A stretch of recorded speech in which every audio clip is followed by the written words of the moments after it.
berjanji saya akan bersikap adil nantinya. Insya Allah. Berjanji saya akan melindungi bunda dan adik, anak-anak seterusnya.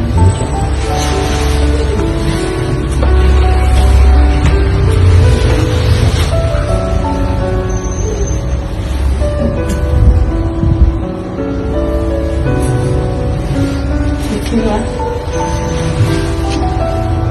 Saat ini saya meminta adik saya, Latika Dewi Tatiana, untuk menjadi istri kedua dari suami saya, Dr. Agus.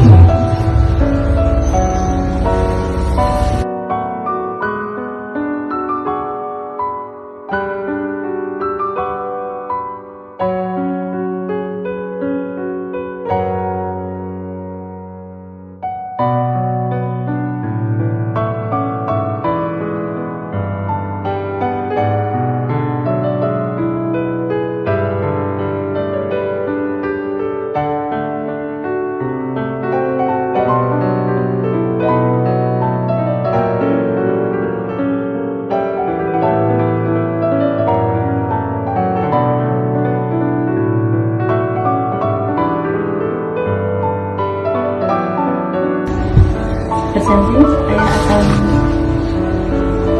bersikap adil nantinya. Insya Allah. Berjanji saya akan melindungi